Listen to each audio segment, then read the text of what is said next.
नमस्कार,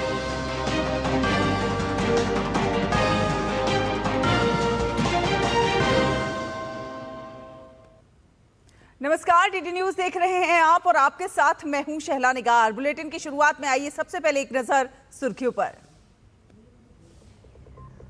कड़ी सुरक्षा के बीच नीट का री एग्जाम जारी। दोपहर 2 बजे से शुरू हुई परीक्षा शाम 5:15 बजे तक चलेगी।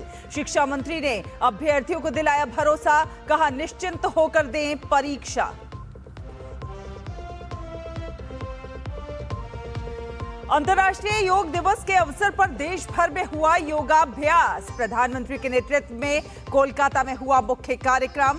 पीएम ने कहा दुनिया के बेहतर भविष्य के लिए जरूरी है योग। समंदर में बढ़ी भारत की ताकत। नौसेना में शामिल हुए 3 स्वदेशी युद्धपोत। प्रधानमंत्री बोले शांति की रक्षा के लिए सामर्थ्य जरूरी।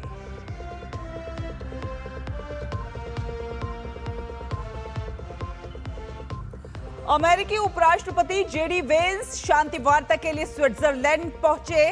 इजराइल के लेबनान पर हमलों के कारण तनाव बरकरार। ईरान का होर्मुज बंद करने का दावा, अमेरिका ने दर्ज की आपत्ति।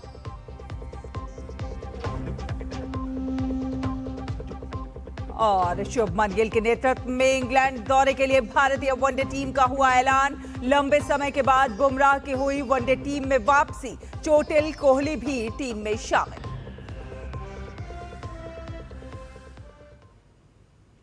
तो चलिए रुक करते हैं बड़ी खबर का। जी हां, नीट यूजी परीक्षा देने जा रहे लाखों छात्रों की सुविधा को ध्यान में रखते हुए प्रधानमंत्री नरेंद्र मोदी ने अपने काफिले को कुछ देर के लिए रोक कर रखा। जी हां, सूत्रों के अनुसार पश्चिम बंगाल में योग दिवस कार्यक्रम से वापस लौटने के दौरान प्रधानमंत्री दिल्ली एयरपोर्ट पर ही करीब 45 मिनट तक रुके रहे, ताकि उनके काफिले की वजह से छात्रों को परीक्षा केंद्रों तक पहुंचने में किसी तरह की परेशानी ना हो।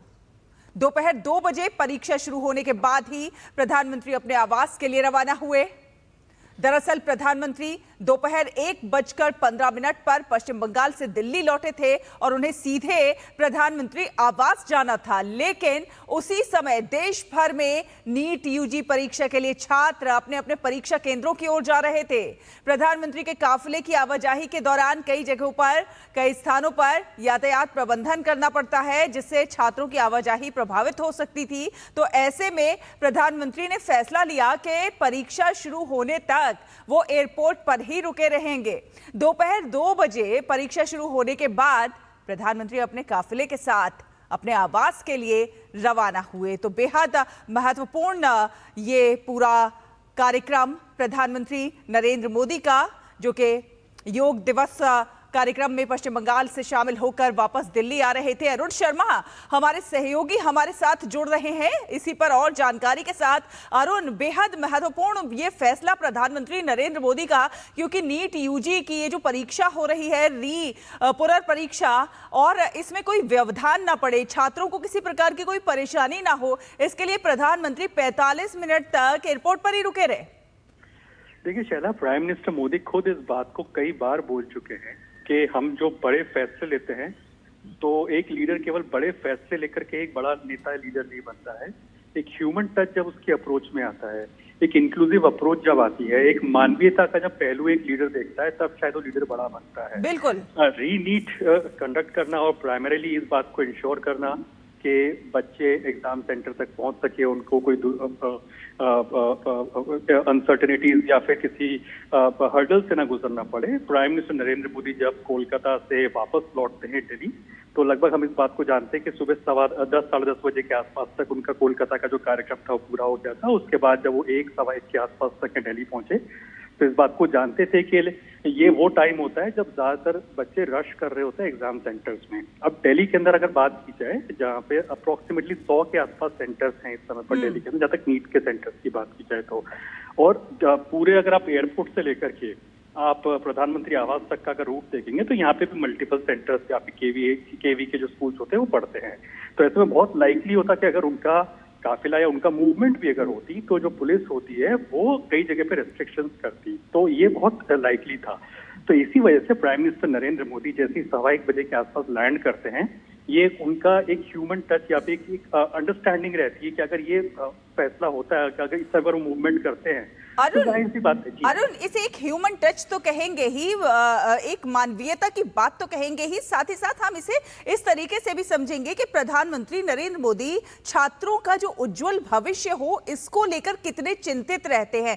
हम देखते हैं परीक्षा पे चर्चा प्रधानमंत्री नरेंद्र मोदी करते हुए नजर आते हैं, छात्रों को तनाव मुक्त करते हुए प्रधानमंत्री नरेंद्र मोदी नजर आते हैं, और नीट की जिस प्रकार से पेपर लीक का मामला हुआ उसे लेकर उनकी प्रतिबद्धता साफ तौर पर नजर आई, किस प्रकार से लगातार एक्शन होते हुए नजर आए। और अब जब ये पुनर्परीक्षा हो रही है तो उसमें किसी प्रकार का व्यवधान ना हो तो प्रधानमंत्री ने खुद ही एयरपोर्ट पर रुकना उचित समझा।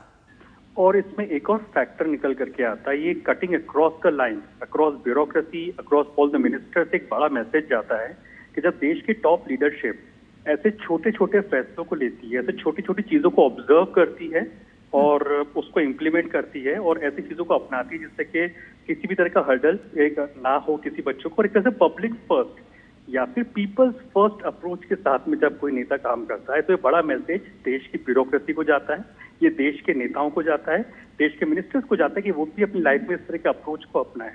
और ये तभी पॉसिबल होता है कि जब आप केवल मिनिस्टर या प्रधानमंत्री के पद पर नहीं बैठे होते आप, लेकिन आप उस नेशन फर्स्ट को जीते हैं, आप पीपल्स फर्स्ट की अप्रोच को जब जीने लग जाते हैं तब शायद ये अप्रोच आपके अंदर, ये भावना आपके अंदर आती है कि आप छोटी छोटी चीजों को ऑब्जर्व करते हैं। अदरवाइज हो सकता है कि ये किसी के माइंड स्किप हो जाता है और वो अमूमन निकल जाते हैं, लेकिन उनके टॉप ऑफ द माइंड पे कितनी बड़ी प्रायोरिटी रही होगी कि वो नीट के एग्जाम को लगातार फॉलो अप कर रहे हैं। एंड ऑफ कोर्स जब वो लैंड करते हैं तो इस चीज को भी इंश्योर करते हैं, उनको टाइमिंग भी पता रहा होगा। इसका मतलब है कि 2 बजे के आसपास परीक्षा की शुरुआत होगी और वो इस बात को भी समझते कि अगर वो एयरपोर्ट से निकलते तो जाहिर सी बात है कि जो स्टेट पुलिस होती है वो कहीं ना कहीं बैरिकेडिंग करती है या फिर रोकती पब्लिक को, तो आम जनजीवन को अस्त ना हो, पब्लिक अपने गंतव्य से सही समय पर पहुंच सके, तो उस बात का ध्यान रखा प्राइम मिनिस्टर मोदी ने। जी चलिए, बहुत धन्यवाद अरुण, ये तमाम अपडेट हमारे दर्शकों से साझा करने के लिए। आगे बढ़ेंगे, आपको बता दें कि प्रधानमंत्री नरेंद्र मोदी ने 12वें अंतर्राष्ट्रीय योग दिवस के अवसर पर कोलकाता के रेड रोड पर हजारों लोगों के साथ योगाभ्यास किया। सफेद टी शर्ट और सफेद पैंट पहने प्रधानमंत्री नरेंद्र मोदी ने कार्यक्रम स्थल पर लोगों के साथ योगासन किए और करीब 40 मिनट के इस सत्र के दौरान प्रधानमंत्री नरेंद्र मोदी प्रतिभागियों के बीच में घूमते हुए नजर आए। उन्होंने योग प्रोटोकॉल के अनुसार किए जा रहे आसनों को करीब से देखा और इस बात को सुनिश्चित किया कि उन्हें सही तरीके से किया जा रहा है या नहीं। उन्होंने कई मौकों पर प्रतिभागियों की मुद्राएं ठीक करने में भी उनकी मदद की। प्रधानमंत्री नरेंद्र मोदी ने कहा कि योग दुनिया का सबसे बड़ा सामुदायिक उत्सव बन गया है जो कि विभिन्न देशों और संस्कृतियों के लोगों को आपस में एकजुट करता है।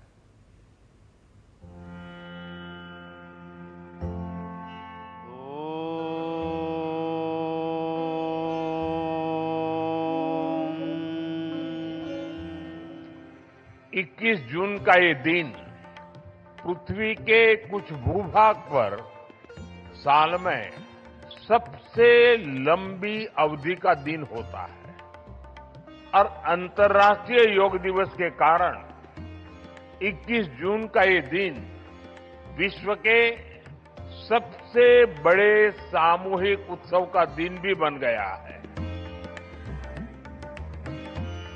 योग केवल शारीरिक श्रम का साधन नहीं है, योग किसी एक आयु वर्ग के लिए सीमित भी नहीं है। भारत में हम जानते हैं और देखते आए हैं, योग मानव के जीवन का चेतना के साथ, ऊर्जा के साथ एक प्रकाश भी है। इसलिए इस वर्ष अंतर्राष्ट्रीय योग दिवस की थीम रखी गई है, योगा फॉर हेल्दी एजिंग। उम्र बढ़ने पर भी हम स्वस्थ रह सकते हैं, हम ऊर्जावान और सक्रिय रह सकते हैं। योग हमें इसके लिए मार्ग दिखाता है। योग केवल हमारे शारीरिक स्वास्थ्य पर ही फोकस नहीं करता, योग मानसिक स्वास्थ्य से शारीरिक स्वास्थ्य का मार्ग दिखाता है। इसलिए योग के विषय में, युक्त चेष्टस्य कर्मसु कहा गया है। यानी हमें क्या करना चाहिए, क्या नहीं करना चाहिए, इसका बोध, ये बोध हमारे जीवन में शांति का स्रोत तो बनता ही है, इससे विश्व शांति का मार्ग भी खुलता है। इसलिए योग आज केवल हमारी पर्सनल लाइफस्टाइल के लिए जरूरी है इतना ही नहीं है, योग दुनिया के बेहतर भविष्य के लिए एक आवश्यकता भी है।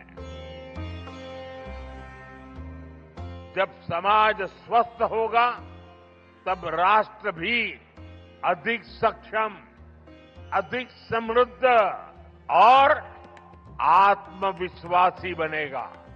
मैं सबके लिए कामना करता हूं, सर्वे भवन्तु सुखिनः, सर्वे सन्तु निरामया। आप सभी को अंतर्राष्ट्रीय योग दिवस की बहुत बहुत शुभकामनाएं, बहुत बहुत धन्यवाद।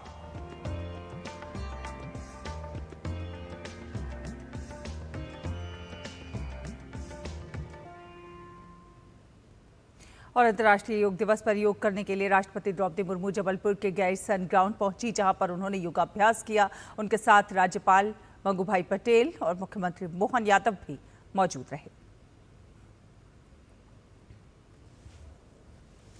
अंतर्राष्ट्रीय योग दिवस पर नई दिल्ली के ऐतिहासिक पुराने किले में आयोजित विशेष योग कार्यक्रम ने स्वास्थ्य, संतुलन और भारतीय सांस्कृतिक मूल्यों का संदेश दिया। संस्कृति मंत्रालय और भारतीय पुरातत्व सर्वेक्षण के संयुक्त तत्वाधान में आयोजित इस कार्यक्रम में संस्कृति मंत्रालय के सचिव विवेक अग्रवाल, वरिष्ठ अधिकारियों, योग साधकों और देश भर से आए प्रतिभागियों ने उत्साहपूर्वक भाग लिया। संस्कृति मंत्रालय के सचिव विवेक अग्रवाल ने कहा कि प्रधानमंत्री नरेंद्र मोदी के प्रयासों के परिणाम स्वरूप योग आज विश्व भर में करोड़ों लोगों के जीवन का अभिन्न हिस्सा बन चुका है। उन्होंने कहा कि योग केवल शारीरिक व्यायाम नहीं है, बल्कि मानसिक और आध्यात्मिक संतुलन का प्रभावी माध्यम भी है। माननीय प्रधानमंत्री जी ने इस वर्ष का थीम दिया है योगा फॉर हेल्दी एजिंग। उसी के अनुक्रम में आज दिल्ली के ऐतिहासिक पुराना किला में योग का आयोजन हुआ, जिसमें प्रारंभ में माननीय प्रधानमंत्री जी का अभिभाषण हमने सुना और उन्हीं से प्रेरणा लेके आज यहाँ पे सभी आयु वर्ग के लोगों ने योग का अभ्यास किया।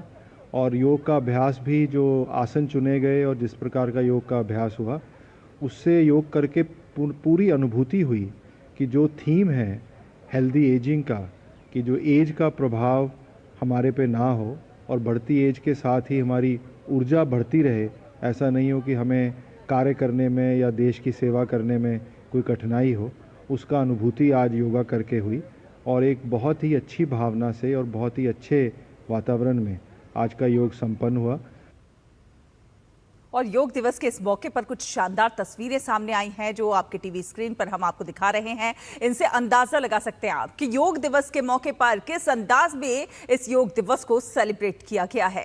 केंद्रीय गृह मंत्री अमित शाह ने अहमदाबाद में 12वें अंतर्राष्ट्रीय योग दिवस कार्यक्रम में भाग लिया, तो वहीं रक्षा मंत्री राजनाथ सिंह ने भी योग दिवस पर आयोजित कार्यक्रम में योगाभ्यास किया। राजस्थान के बीकानेर में केंद्रीय मंत्री अश्विनी वैष्णव ने योग दिवस कार्यक्रम में हिस्सा लिया। उन्होंने करणी सिंह स्टेडियम में आयोजित कार्यक्रम में सैकड़ों लोगों के साथ योगाभ्यास किया। विदेश मंत्री डॉक्टर एस जयशंकर ने दिल्ली के नेहरू पार्क में आयोजित विशेष योग कार्यक्रम में भाग लिया, तो वहीं उत्तर प्रदेश के मुख्यमंत्री योगी आदित्यनाथ अंतर्राष्ट्रीय योग दिवस 2026 पर झांसी किला मैदान में आयोजित सामूहिक योगाभ्यास कार्यक्रम में शामिल हुए। वहीं गुवाहाटी में अंतर्राष्ट्रीय योग दिवस 2026 पर सामूहिक योग कार्यक्रम का आयोजन हुआ।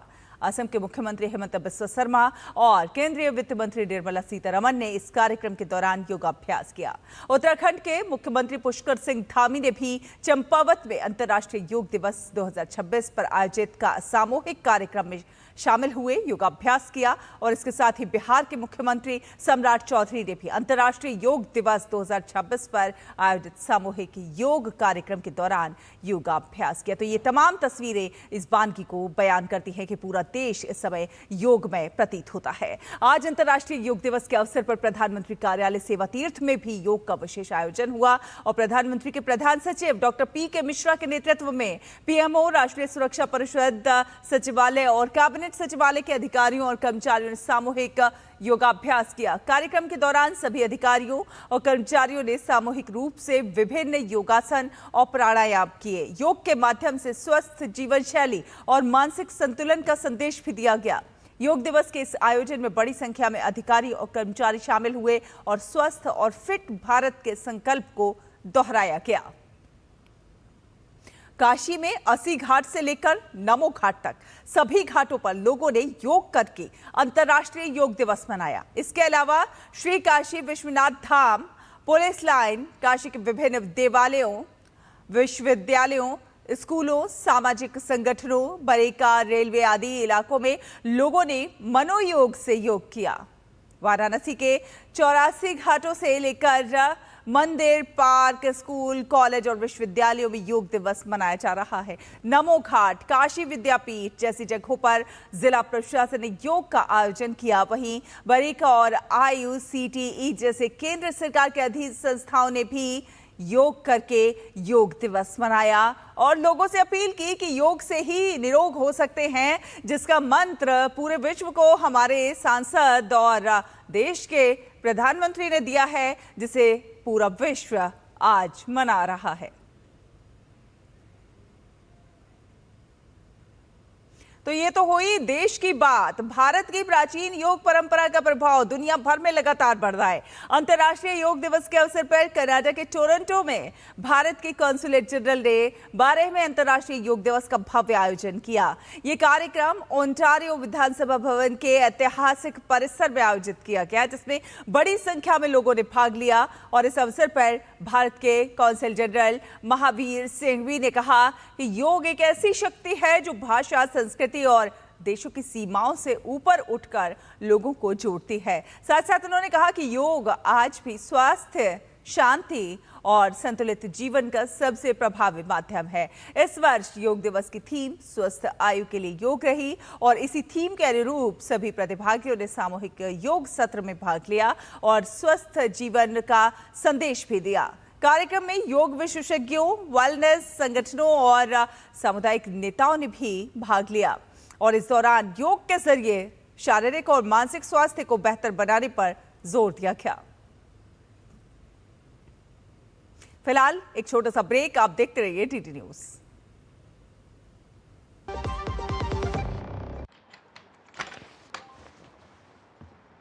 बोल बोल के थक गया। क्या हुआ? नया किड बैग चाहिए। तो पहले कैप्टन से बोलो, नहीं सुना तो मैनेजर से। करेक्ट। तो ऐसे ही पहले शिकायत बैंक से करें, 30 दिनों में जवाब या समाधान ना मिलने पर CMS पोर्टल पे शिकायत करें। तो पहले बैंक, फिर CMS पोर्टल, नहीं तो शिकायत होगी नामंजूर। चले ले आ गया ना किड बैग। RBI कहता है पहले अपना बैंक, फिर RBI ओम्बुड्समैन। मेरी पसंद, मेरी पसंद, मेरी पसंद, मेरी पसंद, हमारी पसंद, हम सबकी पसंद। मजबूत देश का मजबूत सरिया हो गया स्टील। ब्रेक के बाद स्वागत है आपका। आप देख रहे हैं DD न्यूज। आपको बता दें कि फ्रांस में भारतीय खाद्य उत्पादों की मांग लगातार बढ़ रही है। भारतीय समुदाय के साथ साथ स्थानीय उपभोक्ताओं के बीच भी भारतीय खान पान अपनी विशेष पहचान बना रहा है। पिछले करीब 4 दशकों से फ्रांस में भारतीय खाद्य उत्पादों के कारोबार से जुड़ी अंजू एंटरप्राइजेस दालों, अचार, मसालों, रेडी टू ईट उत्पादों को फ्रांस सहित 23 देशों के बाजारों तक पहुंचा रही है। आपको दिखाते हैं हमारी संवाददाता ममता चोपड़ा की ये खास रिपोर्ट। भारतीय खान पान विश्व प्रसिद्ध है। ऐसे में मेरे पीछे आप जो प्रोडक्ट्स देख रहे हैं, ये तमाम प्रोडक्ट्स वो हैं जिनको आप भी जानते पहचानते होंगे, हमारे भारतीय ब्रांड्स के ही हैं। यानी ये जो सारा सामान आप देख रहे हैं, ये है अंजू एंटरप्राइजेस का अंजू ब्रांड। अब आप सोचेंगे भला मैं बात क्यों कर रही हूँ, क्योंकि पेरिस में अगर हम खड़े हैं और यहाँ हमें भारतीय खाद्य वस्तुएं दिख रही हैं और ऐसी कंपनी भी दिख रही है जो 40 वर्षों से भारत के खान पान को फ्रांस के साथ साथ यूरोप और अन्य देशों तक पहुंचाने का काम कर रही है, तो बात करना तो बनता ही है।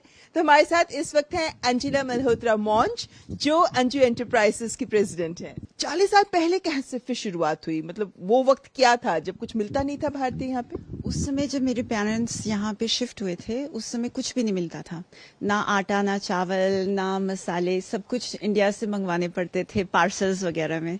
तो उस समय उन्होंने सोचा कि अगर उन्हें इधर ज़रूरत है इन चीज़ों की, अपना कल्चर और अपना खाना कंटिन्यू रखने के लिए, तो दूसरों को भी ज़रूरत पड़ेगी। तो इसी वजह से उन्होंने जौन सा इस बिजनेस में जौन सा हाथ डाला। क्या कुछ बदला है इतने वर्षों में अंजू एंटरप्राइजेस के लिए? कहाँ थे और कहाँ तक पहुंचे?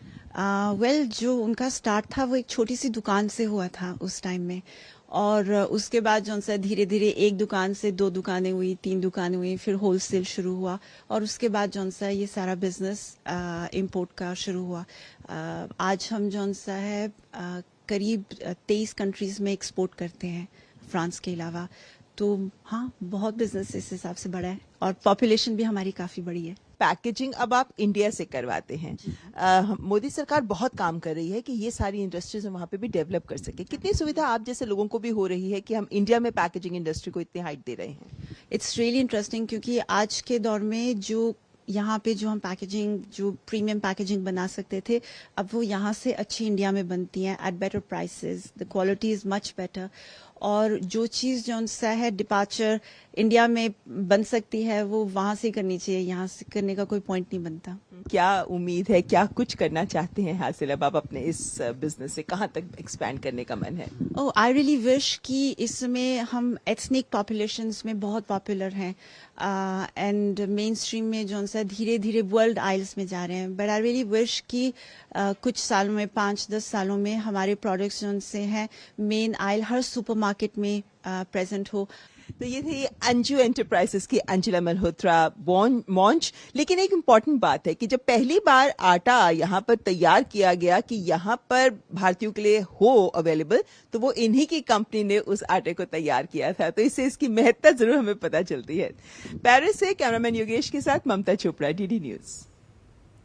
और नीट परीक्षा से पहले एक प्रेरणादायक कहानी सामने आई है। जी हां, सड़क दुर्घटना में गंभीर रूप से घायल छात्रा सृष्टि दुबे की मदद के लिए शिक्षा मंत्री धर्मेंद्र प्रधान स्वयं आगे आए। सृष्टि 14 जून को हुए एक भीषण सड़क हादसे में गंभीर रूप से घायल हो गई थी, जिसमें उनके 9 पसलियां टूट गई थी और फेफड़ों में गंभीर चोट आई थी। उन्हें बड़ी सर्जरी से गुजरना पड़ा और कुछ समय तक वेंटिलेटर पर भी उनको रखा गया। इसके बावजूद सृष्टि ने नीट परीक्षा देने का संकल्प नहीं छोड़ा। उनके पिता ने राष्ट्रीय परीक्षा एजेंसी एनटीए से विशेष व्यवस्था की मांग करते हुए अनुरोध किया था कि छात्रा को चिकित्सा सहायता के साथ परीक्षा में शामिल होने की अनुमति दी जाए। मामले की जानकारी मिलने पर शिक्षा मंत्री ने स्वयं छात्रा के परिजनों से बात की और आवश्यक सहायता सुनिश्चित की। एनटीए ने सृष्टि के लिए परीक्षा केंद्र पर अलग कमरा, मेडिकल टीम, डॉक्टरों की मौजूदगी और स्टैंड बाय एम्बुलेंस की व्यवस्था की है। छात्रा को ग्राउंड फ्लोर पर विशेष बैठने की भी सुविधा उपलब्ध कराई गई है, ताकि वो अपनी स्वास्थ्य स्थिति के बावजूद परीक्षा दे सके। तो ये एक बेहद महत्वपूर्ण खबर, शिक्षा मंत्री के हस्तक्षेप से ये संभव हो सका। दुबे जी, हाँ नमस्कार सर। कैसे हैं आप? सर आप लोग के आशीर्वाद से ठीक है, मेरी बच्ची एग्जाम दे पा रही है। ये बहुत मेरे पर विश्वास नहीं किया था कि मेरी बच्ची एग्जाम दे पाएगी, लेकिन दे पा रही है आप लोग के सहयोग से सर। आप खुश हो? हाँ सर, बहुत खुश है सर। उनकी माँ पिताजी दोनों आए हैं? आप दोनों हो वहाँ? हाँ, मेरी वाइफ भी है। तो उसकी माँ को फोन दो तो। दे रहेगी।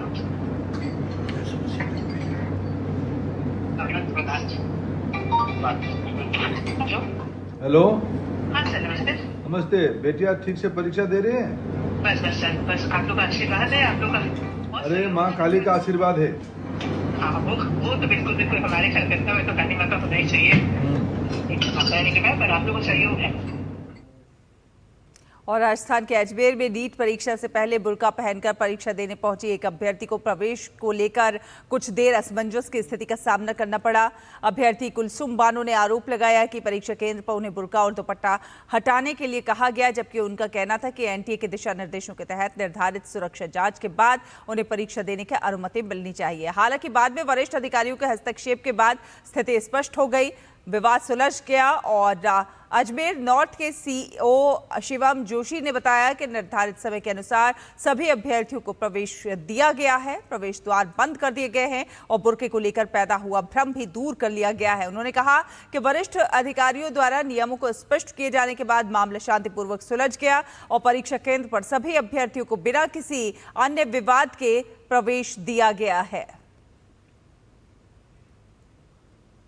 जो समय निर्धारित था उस समय के आधार पर बच्चों को प्रवेश देकर अब एंट्री बंद कर दी गई है और जो बुर्के को लेकर जो इशू हुआ था वो भी सॉर्ट आउट हो गया। वो कुछ नियमों को लेके कुछ क्लैरिटी नहीं थी, जो बाद में क्लियर उच्चाधिकारियों से वार्ता करके क्लियर कर दिया था और सब सॉर्ट आउट हो गया। इसके अलावा परीक्षा केंद्र पर किसी प्रकार का कोई विवाद नहीं है, शांतिपूर्ण तरीके से सभी बच्चों को प्रवेश दे दिया गया है। और अब बात करेंगे एक उत्सव की, जहां पर आस्था है, लोक जीवन की सादगी है और सदियों पुरानी परंपराओं का जीवंत उत्सव भी है। छत्तीसगढ़ के बस्तर अंचल में इन दिनों मनाया जा रहा है गोंचा महापर्व। भगवान जगन्नाथ, बलभद्र और सुभद्रा की आराधना से जुड़ा हुआ यह अनूठा उत्सव लगभग 600 वर्षों से बस्तर की सांस्कृतिक पहचान बना हुआ है। आप देखिए इस रिपोर्ट को, हमें और हमारी पूरी टीम को दीजिए अनुमति। नमस्कार।